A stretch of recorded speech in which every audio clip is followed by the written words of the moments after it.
It spreads over the flat fields, it's reflected in the canals, and it picks out distant towers and spires. This was the inspiration of the first great school of landscape, one might almost say skyscape painting.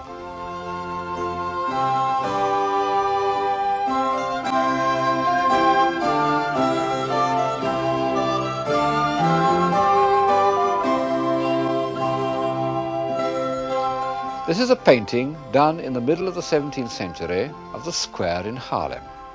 You can see it's an old painting because of the clothes the people are wearing, but I can walk into this picture, or rather, into the square.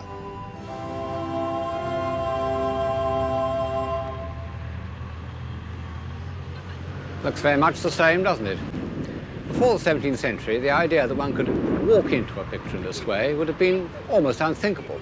Seems quite natural to us, and no doubt seemed natural when it was painted. But like so many things we take for granted, it goes back to a revolutionary change in thought. The revolution in which divine authority was replaced by experience, experiment, and observation. I'm in Holland not only because Dutch painting is a visible expression of this change of mind, but because Holland, economically and intellectually, was the first country to profit from the change. When one begins to ask the question, does it work, or even does it pay, instead of asking, is it God's will, one gets a new set of answers. And one of the first of them is this, that to try and suppress opinions which one doesn't share is much less profitable than to tolerate them. This conclusion should have been reached during the Reformation. It's permeated the writings of Erasmus, who of course was a Dutchman. Alas, a belief in divine authority of our own opinions afflicted the Protestants just as much as the Catholics. Even in Holland, they continued to burn and torture each other right up to the middle of the 17th century. And the Jews, who in Amsterdam were at last exempt from persecution by the Christians, the Jews began to persecute each other too. Still, when all this is said, the spirit of Holland in the early 17th century was remarkably tolerant. And one proof is that nearly all the great books which revolutionized thought were first printed in Holland. What sort of a society was it that allowed these intellectual time bombs to be set off in its midst? Inside this charming old almshouse at Haarlem, which is now a picture gallery, there's plenty of evidence.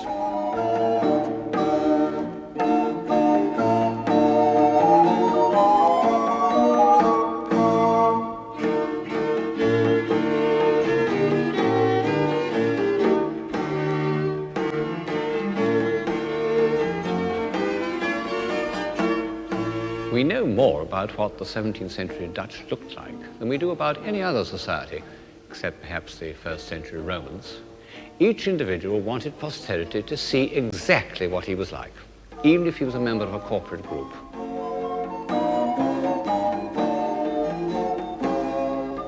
And the man who tells us all this most vividly, the man who painted these pictures, was the Haarlem painter Frans Hals. He is the supreme extrovert. I used to find his works, all except the last, revoltingly cheerful and odiously skillful. Now I love their unthinking conviviality, and I value skill more highly than I did. But I'll admit that his sitters don't look like representatives of a new philosophy. But out of these all too numerous group portraits of early 17th century Holland, something does emerge which has a bearing on civilization. These are individuals who are prepared to join in a corporate effort for the public good.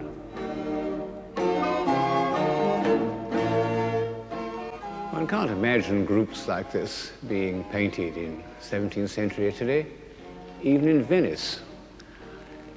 They're the first visual evidence of bourgeois democracy. Dreadful words, so debased by propaganda that I hesitate to use them. And yet, in the context of civilization, they really have a meaning. They mean that a group of individuals can come together and take corporate responsibility, that they can afford to do so because they have some leisure, and that they have some leisure because they have money in the bank. This is the society which you see in the portrait groups. They might be meetings of local government committees or hospital governors today. They represent the practical, social application of the philosophy that things must be made to work.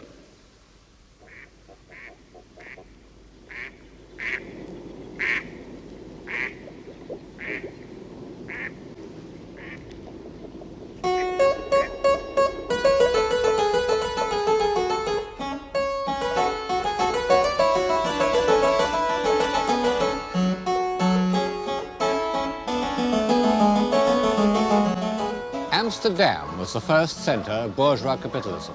It had become, since the decline of Antwerp, the great international port of the north and the chief banking centre of Europe. Drifting through its leafy canals, lined with admirable houses, one may speculate on the economic system that produced this dignified, comfortable, harmonious architecture.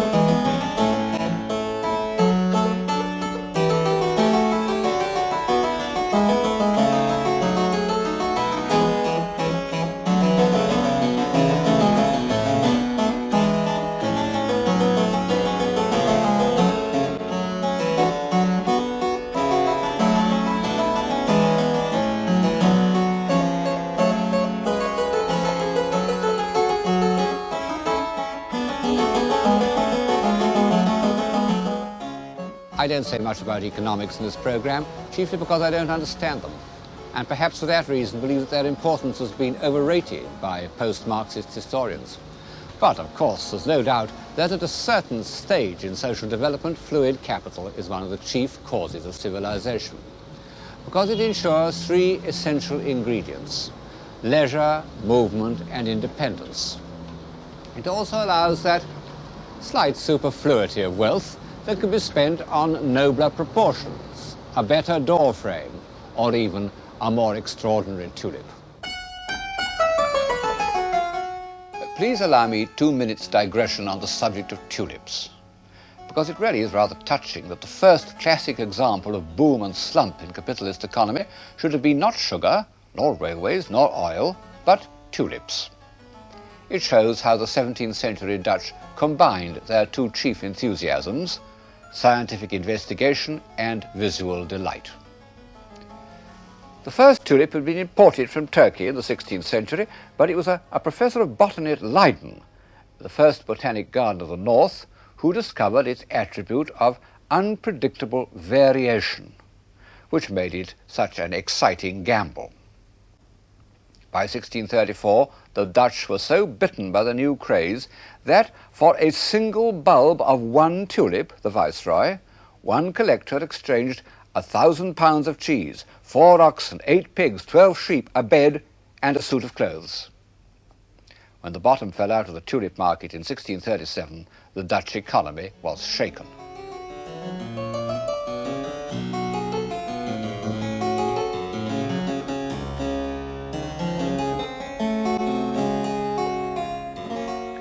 However, it survived for over 30 years and produced superfluities of the most seductive kind.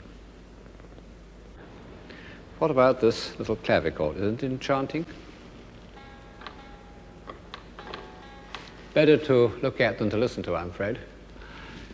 And large spacious rooms, black and white marble pavements, carved furniture, an agreeable way of life. Along the walls is gold-stamped leather, the most sumptuous wall covering I know. Unfortunately, this kind of visual self-indulgence very soon leads to ostentation, and this, in bourgeois democracy, means vulgarity. One can see this happening in Holland in the work of a single painter, Peter de Hooch. In 1660, he was painting these beautiful pictures of clean, simple interiors. 10 years later, they were very elaborate. hung with gold Spanish leather. The people are richer and the pictures are less beautiful. Bourgeois capitalism led to a defensive smugness and sentimentality. No wonder that early Victorian painters imitated pictures of this kind. Every picture tells a story. It was a Dutch invention. This one is called A Visit to the Nursery. In addition to trivial anecdotes, the philosophy of observation involved a demand for realism in the most literal sense. In the early 19th century, Paul Potter's bull was one of the most famous pictures in Holland. It's one of the first pictures that Napoleon wanted to steal for the Louvre. It's fallen out of favor now, but I must say I do find it absolutely fascinating. There are many ways of achieving reality, and this simple-hearted, laborious way that Potter has followed does seem to me to achieve something which couldn't be done in any other way. Isn't that fleecy neck of the sheep extraordinary? And look at those wild flowers. Above all, look at the cow's eye.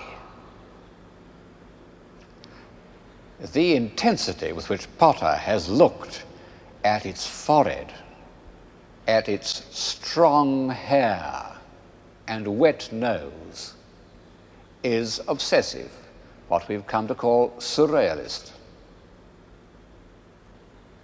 Of course, it's a young man's picture. It has the intensity of the early pre-Raphaelites, and indeed there is something almost nightmarish in the way that the young bull dominates the beautifully painted landscape in the distance.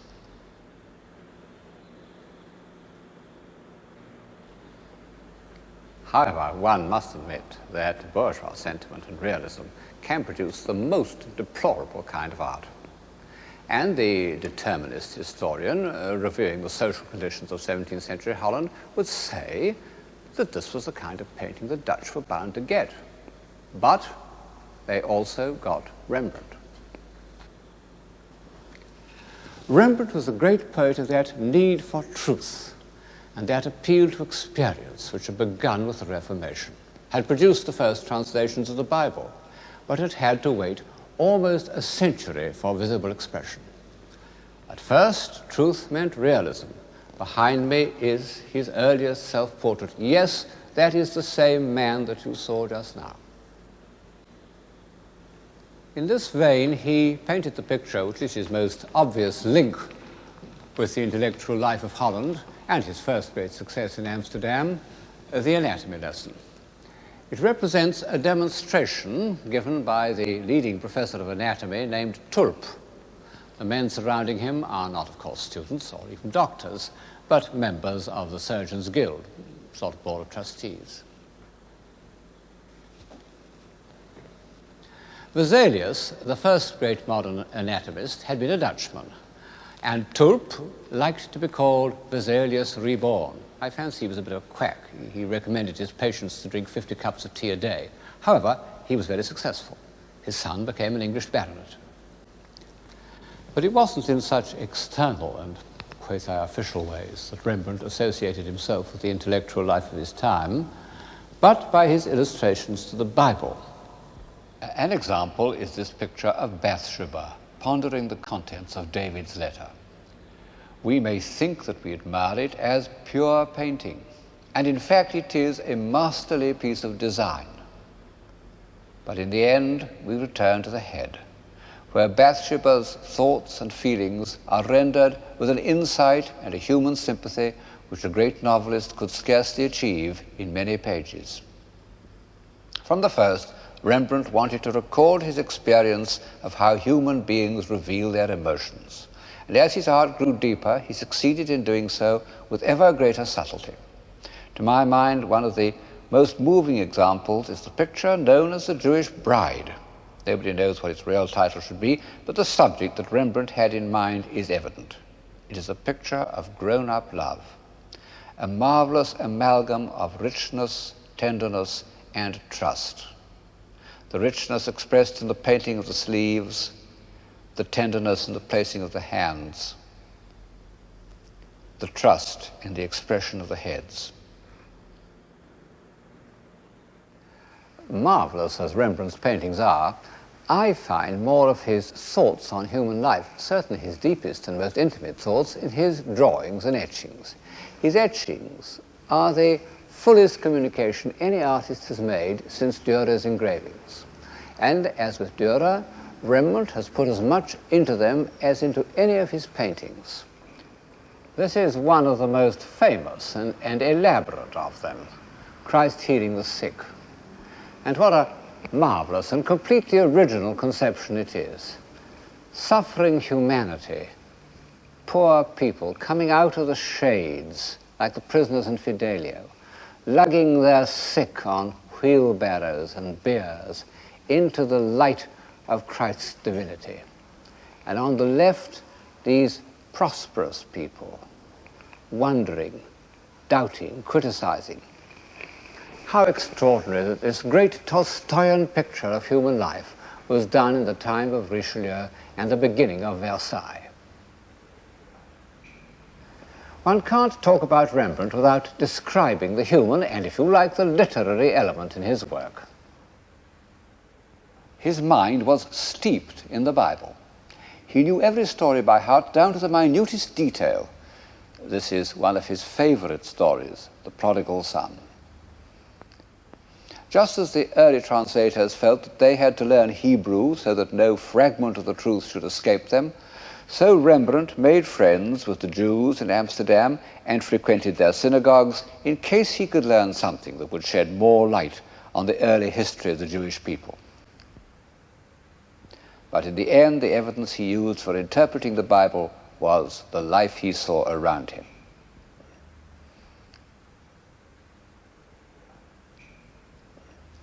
In his drawings and etchings, one often doesn't know if he is recording an observation or illustrating the scriptures. So much had the two experiences grown together in his mind. Did Rembrandt wish to illustrate St. Peter at prayer before the raising of Tabitha, or had he seen a pious old neighbor whose attitude of devotion touched his heart and reminded him of the Acts of the Apostles? Sometimes his interpretation of human life in Christian terms leads him to depict subjects that hardly exist in the Bible, but that he felt convinced must have existed. An example is his etching of Christ preaching the forgiveness of sins. It's a classical composition. In fact, it's based upon two famous Raphaels, which Rembrandt had completely assimilated. But how different is this small congregation from Raphael's ideal human specimens? They are, as you see, a very mixed lot. Some thoughtful, some half-hearted, some concerned only with keeping warm or keeping awake.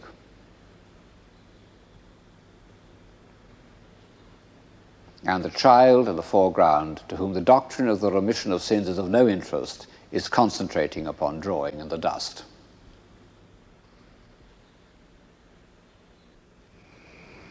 Rembrandt reinterpreted the Bible in the light of human experience, but it's an emotional response based on a belief in revealed truth.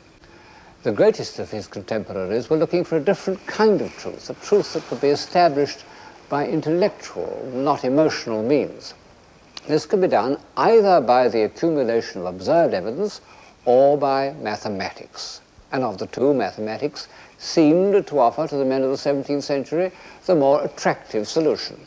In fact, mathematics became a kind of religion to the finest minds of the time, the means of expressing a belief that experience could be married with reason. The guiding spirit of this new religion was the French philosopher Descartes.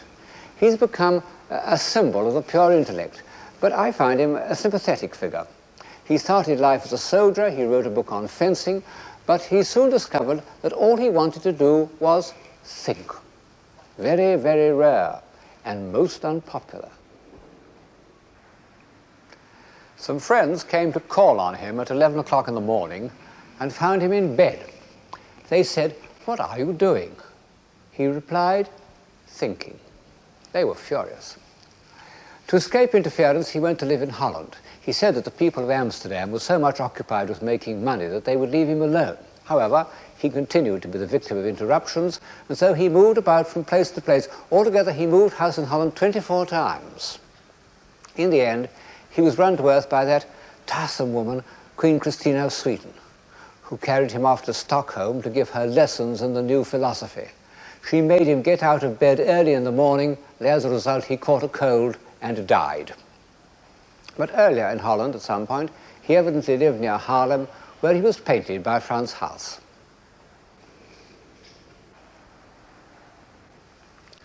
He examined everything rather as Leonardo da Vinci had done: the fetus, the refraction of light, whirlpools, all the Leonardo subjects. These are the original illustrations of Descartes' ideas. He thought that all matter consisted of whirlpools, with an outer ring of large curving vortices and an inner core of small globules sucked into the center. And whatever he meant by this, and perhaps he was only thinking of Plato, it's odd that he should have described exactly Leonardo's drawings of whirlpools, which I suppose he had never seen. But in contrast to Leonardo's restless, insatiate curiosity, Descartes had almost to excess the French tidy-mindedness, and all his observations were made to contribute to a philosophic scheme. It was based on absolute skepticism, the inheritance of Montaigne's summing up, que sais-je, what do I know? Only Descartes arrived at an answer: I know that I think. And he turned it the other way round: I think, therefore I am. His fundamental point is that he could doubt everything, but not that he was doubting. Descartes wanted to cut away all preconceptions and get down to bedrock of experience, unaffected by custom and convention. Well, one needn't look far in Dutch art to illustrate this state of mind. There has never been a painter who has stuck so rigorously to what his optic nerve reported as Vermeer of Delft. His work is without a single prejudice arising from knowledge or the convenience of a style. It's really quite a shock to see a picture which has so little stylistic artifice as his view of Delft. It looks like a coloured photograph. And yet we know that it's a work of extreme intellectual distinction. It not only shows the light of Holland, but what Descartes called the natural light of the mind. In fact, Vermeer comes close to Descartes at many points. First of all, in his detached, evasive character. Vermeer didn't change house every 3 months. On the contrary, he loved his house in the square at Delft and painted it continually. His quiet interiors are all rooms in his house, but he was equally suspicious of callers. He told one eminent collector who had made a special journey to visit him that he had no pictures to show him, which was just untrue, because when he died his house was full of unsold pictures of all periods.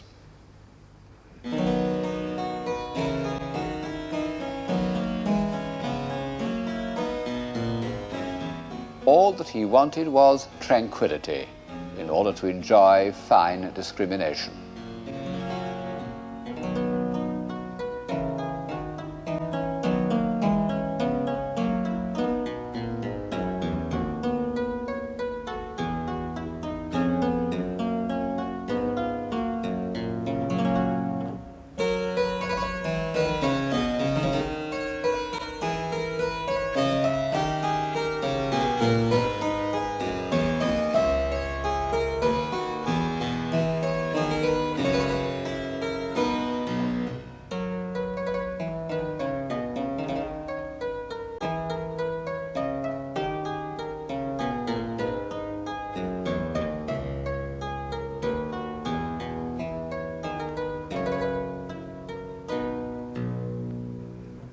Study to be quiet.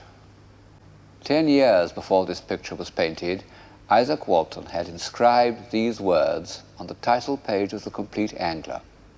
And in the same period, 2 religious sects had come into being, Quietism and the Quakers. As far as I know, the first painter to feel Descartes' need to tidy up sensations by the use of reason was Peter Sanderdam, the scrupulous master of church interiors.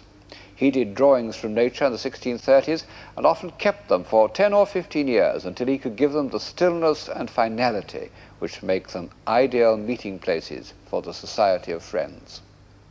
The precision with which he places each accent, those dark heads, for example, reminds one of Seurat.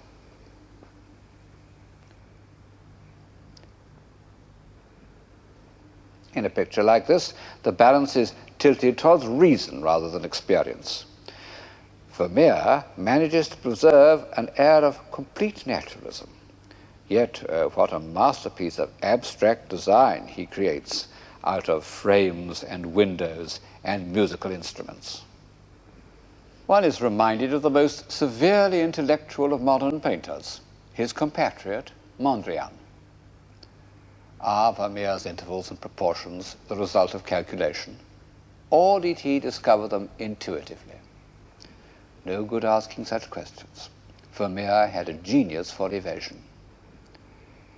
But as soon as one mentions Mondrian, one remembers that one of Vermeer's characteristics separates him entirely from abstract modern painting: his passion for light. It's in this, more than anything else, that he links up with the other great men of his time. All the chief exponents of civilization, from Dante to Goethe, have been obsessed by light. One could take it as the supreme symbol of civilization. But in the 17th century, light passed through a crucial stage. The perfection of the lens was giving it new range and power. Vermeer himself recorded the increased importance of scientific investigation in pictures like this. He used the utmost ingenuity to make us feel the movement of light. He loved to show it passing over a white wall and then, as if to make its progress more comprehensible, passing over a slightly crinkled map. At least 4 of these maps appear in his pictures, and apart from their pleasantly light-transmitting surfaces, they remind us that the Dutch were the great cartographers of the age. Thus, the mercantile sources of Vermeer's independence penetrate into the background of this quiet room. In his determination to record exactly what he saw, Vermeer didn't at all despise those mechanical devices of which his century was so proud. The man seated at table talking to a laughing girl, it's a fairly early picture. Later on, Vermeer's figures wouldn't have broken the stillness with extrovert laughter. This man has the exaggerated proportions that one sees in photography.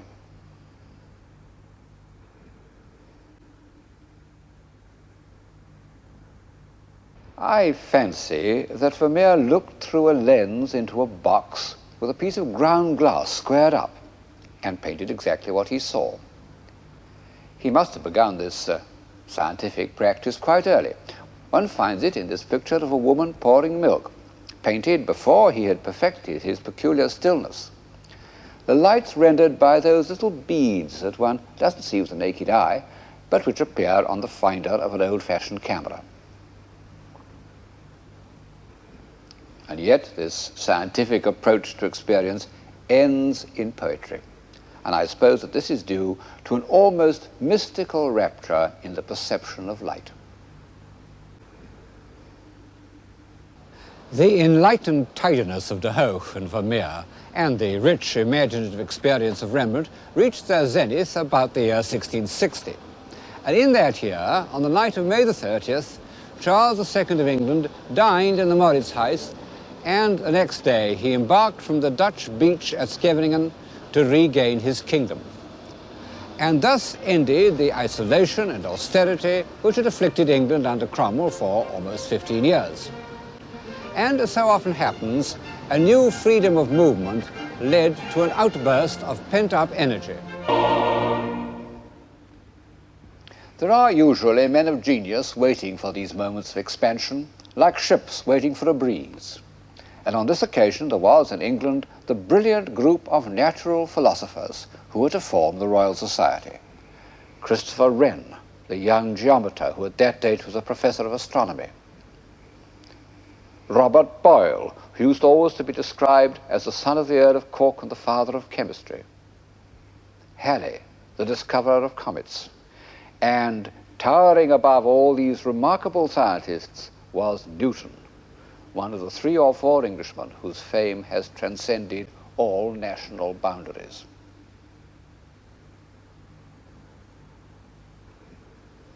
I can't pretend that I've read the Principia. If I did, I wouldn't understand it, any more than Samuel Pepys did when, as President of the Royal Society, it was handed to him for his approval. One must just take on trust that it gave a mathematical account of the structure of the universe, which for 300 years seemed irrefutable. It was both the climax of the age of observation and the sacred book of the next century. Pope, who probably not has read as much of the Principia as I have, summed up the feelings of his contemporaries. Nature and nature's laws lay hid in night. God said, let Newton be, and all was light. Parallel with the study of light was the study of the stars. This is the octagon room of the original Royal Observatory at Greenwich, founded, as Charles II's warrant puts it, in order to the finding out of the longitude of places and for perfecting navigation and astronomy.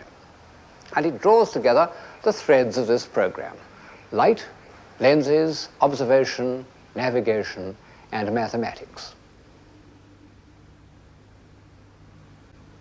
One can walk into that print almost exactly as one could walk into the square in Haarlem. And in this bright, harmonious room, one seems to breathe the atmosphere of humanized science. That was Flamsteed's telescope, or very like it. This is similar to the quadrant with which he tried to establish the correct time. It was the great age of scientific instruments. Huygens's pendulum clock, Leeuwenhoek's microscope, Flamsteed himself, who made a giant sextant. They don't look very scientific to us. Indeed, the telescopes really look like something out of a ballet. One can't see through them at all, at least I can't. But nevertheless, the telescope, invented in Holland, although perfected by Galileo, seemed to bring the heavenly bodies within reach of understanding. This is the view of the moon, which Newton would have seen. And the microscope allowed a Dutch scientist named Leeuwenhoek to discover new worlds in a drop of water.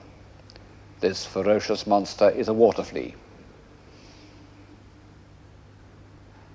What beautiful pieces of design and craftsmanship astrolabes are, and continue to be for 400 years. And this armillary sphere is really what we think of as a work of art, a mobile.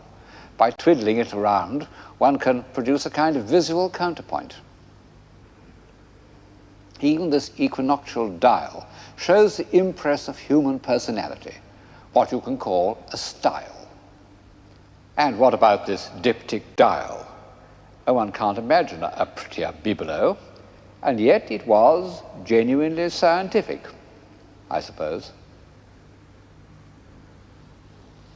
Art and science haven't yet drawn apart. And these instruments are not only means to an end, but symbols. Symbols of hope that man might learn to master his environment and create a more reasonable society. And such they remained until the end of the 19th century. When Tennyson was told that a Brahmin had destroyed a microscope because it revealed secrets that man should not know, he was profoundly shocked. Only in the last 60 years or so have we begun to feel that the descendants of these beautiful shining objects may destroy us. This room full of light, this shining enclosure of space, was designed by Sir Christopher Wren. It was built on the spur of a hill overlooking the old palace of Greenwich, and this too was rebuilt by Wren, transformed from a palace into a naval hospital. How much of what we see is from his design, it's hard to say. By the time the buildings were going up, he was prepared to leave their execution to his two very able assistants at the Board of Works, Sir John Vanbrugh and Nicholas Hawksmoor. But he certainly provided the plan. And the result is the greatest architectural unit built in England since the Middle Ages. It's sober without being dull, massive without being oppressive. What is civilization? A state of mind where it's thought desirable for a naval hospital to look like this and for inmates to dine in a splendidly decorated hall. In fact, one of the finest rooms in England, with a magnificent painted ceiling in the Baroque manner.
By the time this building was completed, Wren had long been the most famous architect in England. But as a young man, people had thought of him only as a mathematician and an astronomer. And why, at the age of 30, he took up architecture isn't altogether clear. I suppose he wanted to give visible form to his solutions, mechanical and geometrical solutions. But of course he had to learn the rudiments of style, and so he bought some books and he went to France and drew the buildings and met the leading architects. He even met Bernini, who was in Paris at the time, and he saw Bernini's drawings of the Louvre. I would have given my skin for it, he said, but the reserved old Italian gave me but a view. On his return, he was consulted as an engineer about Old St. Paul's, which was in danger of collapsing. He proposed replacing the tower by a dome, but before this very questionable project could be considered, the fire of London broke out, 1666. It ended on September the 5th, and 6 days later, Wren submitted a plan for rebuilding the city. And only then was the ingenious Dr. Wren fully committed to architecture. Ingenious is the word for the results that followed, the 30 new city churches.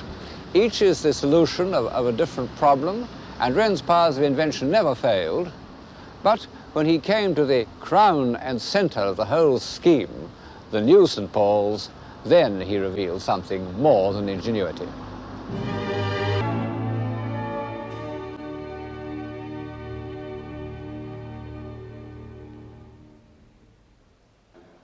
Wren's buildings show us that mathematics, measurement, observation, all that goes to make up the philosophy of science, wasn't hostile to architecture nor to music, because this was the age of one of the greatest English composers, William Purcell, whose noble strains have accompanied our inspection of Wren's buildings.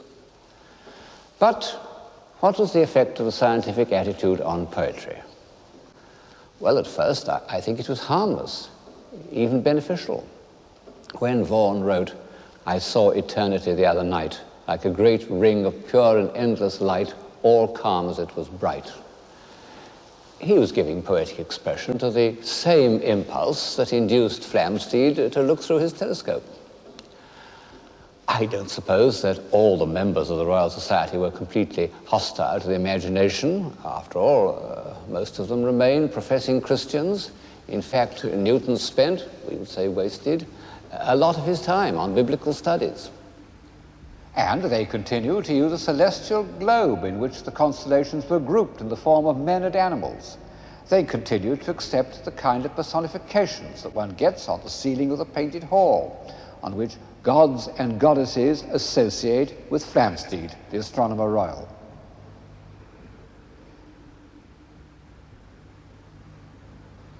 But all the same, they recognized that all these were fancies, that reality lay elsewhere in the realm of measurement and observation.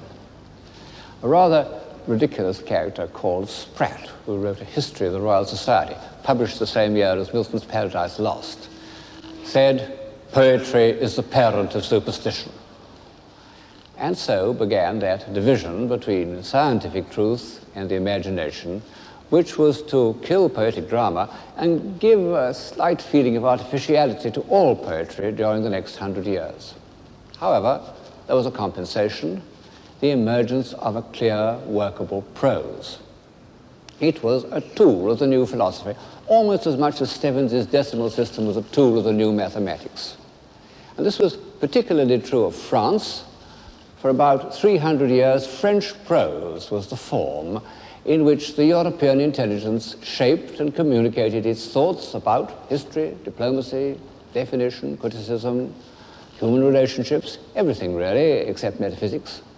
It's arguable that the non-existence of a clear, concrete German prose has been one of the chief disasters of European civilization. There's no doubt that in its first glorious century, the appeal to experience achieved a triumph for the Western mind. Between Descartes and Newton, Western man created those instruments of thought that set him apart from the other peoples of the world. And if you look at the average 19th century historian, a man like Buckle, you'll find that to him, European civilization seems almost to begin with this achievement. The strange thing is that none of these writers, except perhaps Ruskin, seem to notice that the triumph of rational philosophy had resulted in a new form of barbarism. If I look beyond the order of Wren's Naval Hospital, I see stretching as far as the eye can reach the squalid disorder of industrial society. It's grown up as a result of the same conditions that allowed the Dutch to build their beautiful towns and support their painters and print the works of philosophers.